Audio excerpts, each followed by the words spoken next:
నేను చేసావు. భారత రక్షణ శాఖ అఫీషియల్ డేటా ఇస్తూ ఉంది.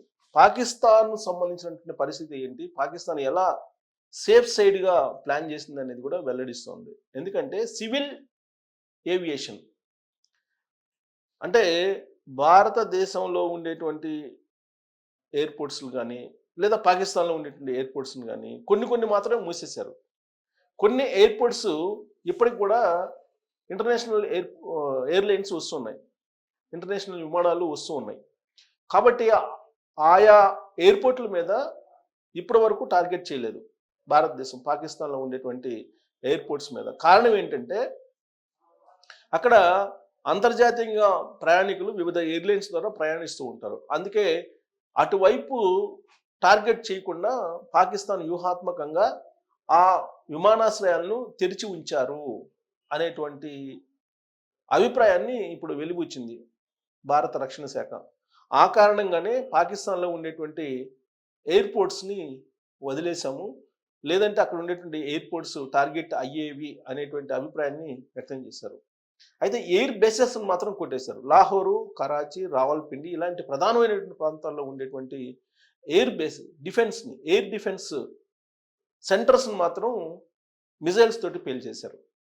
కానీ పౌర విమాన ఆశ్రయాలు ఉంటాయి కదా, విమానాశ్రయాలు, వాటి జోలికి మాత్రం వెళ్ళట్లేదు. ఫస్ట్ నుంచి భారతదేశం అదే చెప్తుంది, పౌరులు టార్గెట్ కాదు, పాకిస్తాన్ పౌరులు టార్గెట్ కాదు, కేవలం పాకిస్తాన్లో ఉండే ఉగ్రవాద స్థావరాలు మాత్రమే భారతదేశానికి టార్గెట్ అని చెప్తోంది. కానీ పాకిస్తాన్లో ఉండేటువంటి ఉగ్రవాదుల్ని టార్గెట్ చేసి హతం చేస్తే పాకిస్తాన్ సైన్యానికి బాధేస్తుంది.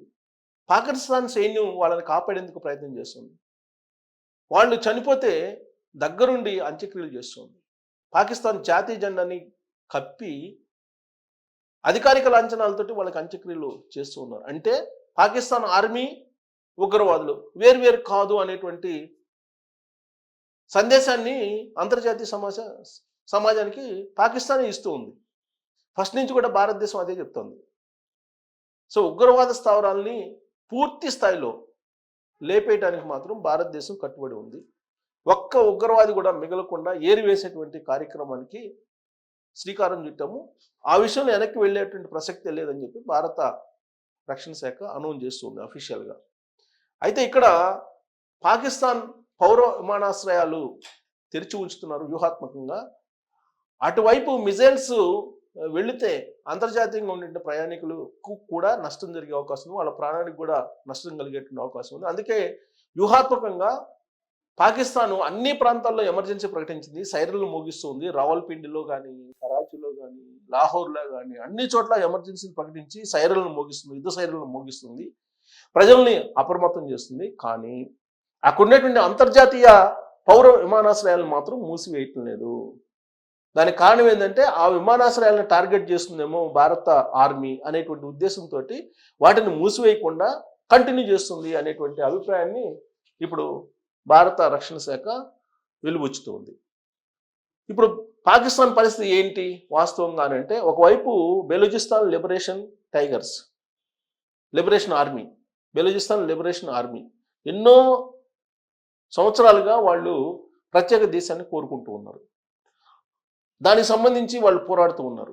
కానీ పాకిస్తాన్ ఇవ్వట్లేదు. పాకిస్తాన్ ఆర్మీని దించి వాళ్ళని హింస పెడుతూ ఉన్నారు.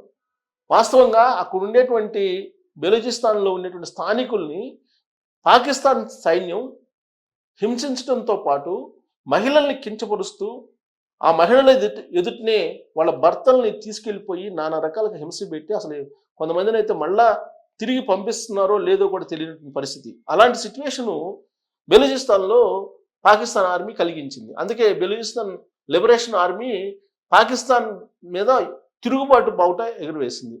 ప్రస్తుతం పాకిస్తాన్ మీద భారతదేశం యుద్ధానికి దిగింది కాబట్టి ఇదే సరైనటువంటి సమయం అని చెప్పి బెలూచిస్తాన్ లిబరేషన్ ఆర్మీ ఏం చేస్తుందంటే పాకిస్తాన్ జెండాల్ని పీక పడేసి బెలూచిస్తాన్ లిబరేషన్ ఆర్మీ జెండాల్ని అక్కడ పాతుతుంది. దాంతోపాటు ఇండియన్ జెండాలను కూడా, భారతదేశానికి సంబంధించినటువంటి జాతీయ జెండాలను కూడా బెలూచిస్తాన్ లిబరేషన్ ఆర్మీ అక్కడ ఎగరవేస్తుంది. దానికి కారణం ఏంటంటే నరేంద్ర మోడీ గారి ప్రభుత్వం మీద, భారతదేశం మీద బెలూచిస్తాన్ లిబరేషన్ ఆర్మీకి సానుభూతి ఉంది.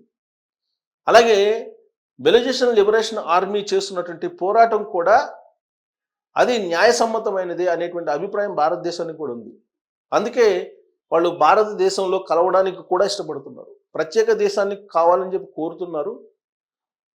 అవసరమైతే భారతదేశంలో కలుస్తాము అనేటువంటి అభిప్రాయాన్ని కూడా వ్యక్తం చేస్తూ భారత జెండాలను అక్కడ ఎగురవేస్తూ ఉన్నారు. అంటే ఒకవైపు బెలూచిస్తాన్ లిబరేషన్ ఆర్మీ, ఇంకొక వైపు భారత ఆర్మీ, రెండు పాకిస్తాన్ని చిత్తుగా తునాతునకలు చేస్తూ ఉన్నాయి.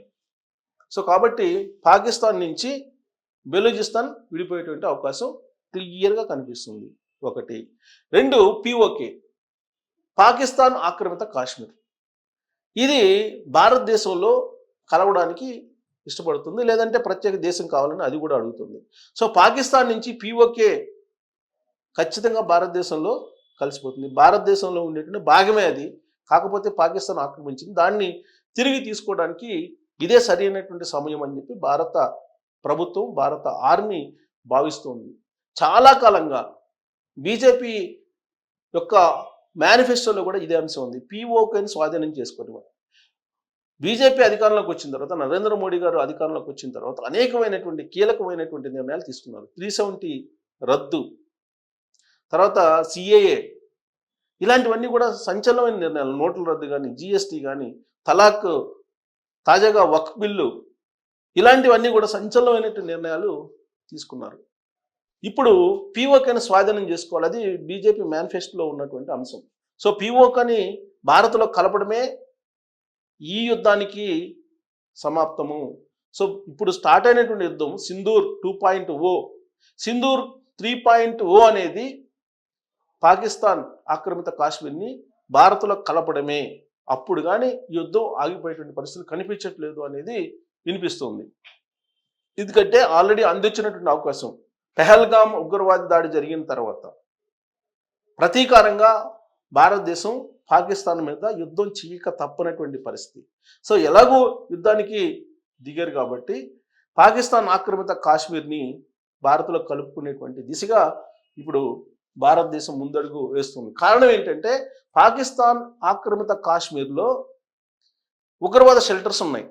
అక్కడి నుంచే ఉగ్రవాదుల్ని పెంచి పోషిస్తూ ఉంది పాకిస్తాన్. పైగా లాంచ్ ప్యాడ్లు అక్కడే ఉంటున్నాయి. ఒకసారి లాంచ్ ప్యాడ్లు ఆడ ఏర్పాటు చేసిన తర్వాత ఉగ్రవాదుల్ని పెంచి పోషించి పాకిస్తాన్ ఆక్రమిత కాశ్మీర్ నుంచి భారతదేశంలోకి పాకిస్తాన్ పంపిస్తూ ఉంది. ఉగ్రవాదాన్ని పెంచి పోషిస్తుంది, ఉగ్ర దాడులకి పాల్పడుతుంది పాకిస్తాన్. అందుకే పిఓకేని అసలు కంప్లీట్గా స్వాధీనం చేసుకుని అక్కడ ఉగ్రవాద రహిత కాశ్మీర్గా మార్చాలి అనేటువంటి టార్గెట్ పెట్టుకుంది భారత ప్రభుత్వం. భారత ఆర్మీ కూడా ఆ దిశగా ముందడుగు వేస్తుంది. సో కాబట్టి సింధూర్ 3.0 ఖచ్చితంగా పిఓకేని స్వాధీనం చేసుకోవడమే అనేది వినిపిస్తూ ఉంది. సో ఆ దిశగా వెళ్తున్నటువంటి భారత ఆర్మీ పాకిస్తాన్ని ఖచ్చితంగా 3 ముక్కలు లేదంటే 4 ముక్కలు. ఎందుకంటే 4వ ముక్క నేను ఎందుకు చెప్తున్నానంటే పాకిస్తాన్లో ఉండేటువంటి సింధు ప్రాంతం అంటే పంజాబ్ ప్రాంతం, పాకిస్తాన్లో ఉండేటువంటి పంజాబ్ ప్రత్యేక దేశాన్ని కోరుకుంటుంది చాలా కాలంగా. ఎందుకంటే పాకిస్తాన్కి పంజాబ్ ప్రాంతము అత్యంత విలువైనది, దాదాపుగా ఆర్థిక అంశంలో కీలకమైనటువంటి భాగం పంజాబ్ది. సో కాబట్టి పంజాబ్ ఇప్పుడు స్వతంత్ర ప్రతిపత్తిని కోరుకుంటుంది.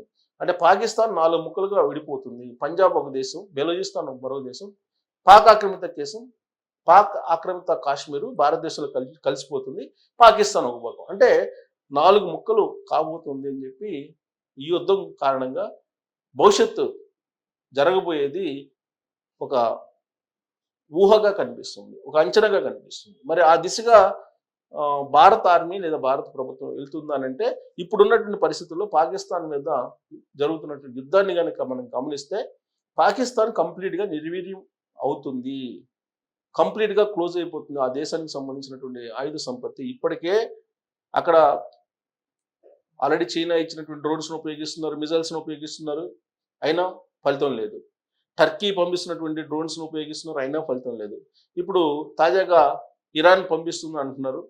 సో ఇరాన్ పంపించేటువంటి డ్రోన్స్ని ఒకేసారి 300 డ్రోన్స్ని భారతదేశం మీద వదిలేయాలంటున్నారు. అంటే ఇప్పటికీ కూడా భారతదేశం మీద యుద్ధానికి సిద్ధమైనట్టనే పాకిస్తాన్ వాతావరణం కనిపిస్తున్నటువంటి క్రమంలో 3.0 సింధూర్ 3.0 ఖచ్చితంగా ఉండేటువంటి అవకాశం కనిపిస్తూ ఉంది. ఆ 3.0 పాకిస్తాన్ ఆక్రమిత కాశ్మీర్ని భారతదేశంలో కలుపుకోవడమే అనేది వినిపిస్తున్నటువంటి క్రమంలో అది సాధ్యమా అనే దాని మీద మీరు కామెంట్ చేయొచ్చు. Thank you.